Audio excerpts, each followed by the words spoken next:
Job 6. Job prit la parole et dit : Oh, s'il était possible de peser ma douleur, et si toutes mes calamités étaient sur la balance, elles seraient plus pesantes que le sable de la mer. Voilà pourquoi mes paroles vont jusqu'à la folie. Car les flèches du Tout-Puissant m'ont percé, et mon âme en suce le venin. Les terreurs de Dieu se rangent en bataille contre moi.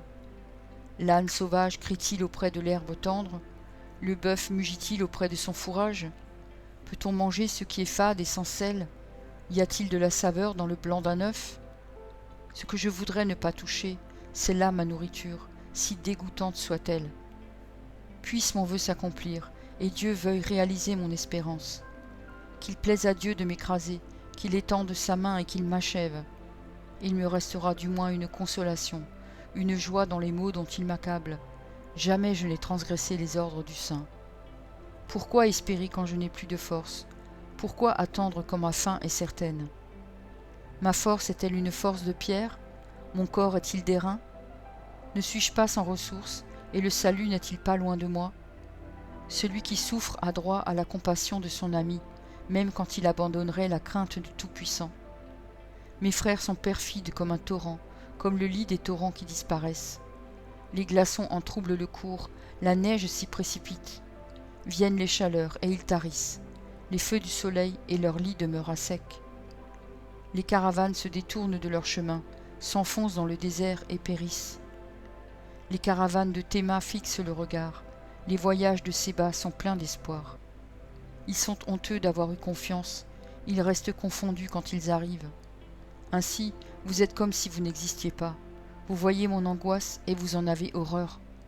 Vous ai-je dit, donnez-moi quelque chose, faites en ma faveur des présents avec vos biens, délivrez-moi de la main de l'ennemi, rachetez-moi de la main des méchants. Instruisez-moi et je me tairai, faites-moi comprendre en quoi j'ai péché. Que les paroles vraies sont persuasives, mais que prouvent vos remontrances ? Voulez-vous donc blâmer ce que j'ai dit, et ne voir que du vent dans les discours d'un désespéré ? Vous accablez un orphelin, vous persécutez votre ami. Regardez-moi, je vous prie. Vous mentirai-je en face ? Revenez, ne soyez pas injuste. Revenez et reconnaissez mon innocence. Y a-t-il de l'iniquité sur ma langue, et ma bouche ne discerne-t-elle pas le mal ? Job 7. Le sort de l'homme sur la terre est celui d'un soldat, et ses jours sont ceux d'un mercenaire.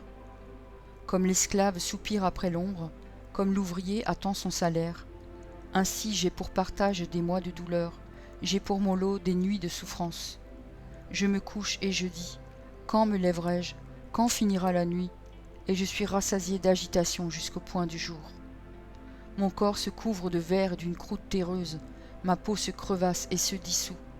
Mes jours sont plus rapides que la navette du tisserand, ils s'évanouissent, plus d'espérance.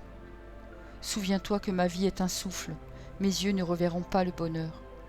L'œil qui me regarde ne me regardera plus, ton œil me cherchera et je ne serai plus. Comme la nuée se dissipe et s'en va, celui qui descend au séjour des morts ne remontera pas. Il ne reviendra plus dans sa maison, et le lieu qu'il habitait ne le connaîtra plus. C'est pourquoi je ne retiendrai point ma bouche. Je parlerai dans l'angoisse de mon cœur, je me plaindrai dans l'amertume de mon âme. Suis-je une mer ou un monstre marin pour que tu établisses des gardes autour de moi ? Quand je dis « mon lit me soulagera, ma couche calmera mes douleurs », c'est alors que tu m'effraies par des songes, que tu m'épouvantes par des visions. Ah, je voudrais être étranglé, je voudrais la mort plutôt que ces eaux. Je les méprise, je ne vivrai pas toujours. Laisse-moi, car ma vie n'est qu'un souffle. Qu'est-ce que l'homme pour que tu en fasses tant de cas, pour que tu daignes prendre garde à lui, pour que tu le visites tous les matins, pour que tu l'éprouves à tous les instants ? Quand cesseras-tu d'avoir le regard sur moi ? Quand me laisseras-tu le temps d'avaler ma salive ? Si j'ai péché, qu'ai-je pu te faire, gardien des hommes ? Pourquoi me mettre en butte à tes traits ? Pourquoi me rendre à charge moi-même ? Que ne pardonnes-tu mon péché et que n'oublies-tu mon iniquité ? Car je vais me coucher dans la poussière, tu me chercheras et je ne serai plus. Job 8. Bildad de Chouar prit la parole et dit : Jusqu'à quand veux-tu discourir de la sorte ? et les paroles de ta bouche seront-elles un vent impétueux? Dieu renverserait-il le droit? Le Tout-Puissant renverserait-il la justice? Si tes fils ont péché contre lui, il les a livrés à leur péché. Mais toi, si tu as recours à Dieu, si tu implores le Tout-Puissant, si tu es juste et droit, certainement alors il veillera sur toi et rendra le bonheur à ton innocente demeure. Ton ancienne prospérité semblera peu de choses. Celle qui t'est réservée sera bien plus grande. Interroge ceux des générations passées. Sois attentif à l'expérience de leur père. Car nous sommes d'hier et nous ne savons rien. Nos jours sur la terre ne sont qu'une ombre. Ils t'instruiront, ils te parleront, ils tireront de leur cœur ces sentences. Le jonc croît-il sans marais? Le roseau croît-il sans humidité? Encore vert et sans qu'on le coupe, il sèche plus vite que toutes les herbes. Ainsi arrive-t-il à tous ceux qui oublient Dieu, et l'espérance de l'impie périra. Son assurance est brisée, son soutien est une toile d'araignée. Il s'appuie sur sa maison et elle n'est pas ferme. Il s'y cramponne et elle ne résiste pas. Dans toute sa vigueur, en plein soleil, il étend ses rameaux sur son jardin, il entrelace ses racines parmi les pierres, il pénètre jusque dans les murailles. L'arrache-t-on du lieu qu'il occupe? Ce lieu le renie. Je ne t'ai point connu. Tels sont les délices que ses voix lui procurent. Puis sur le même sol d'autres s'élèvent après lui. Non, Dieu ne rejette point l'homme intègre, et il ne protège point les méchants. Il remplira ta bouche de cris de joie, et tes lèvres de chants d'allégresse. Tes ennemis seront couverts de honte, la tente des méchants disparaîtra.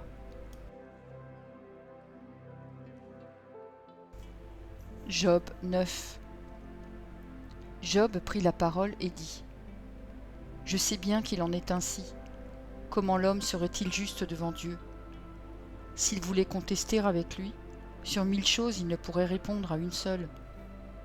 À lui la sagesse et la toute-puissance. Qui lui résisterait impunément? Il transporte soudain les montagnes, il les renverse dans sa colère. Il secoue la terre sur sa base, et ses colonnes sont ébranlées.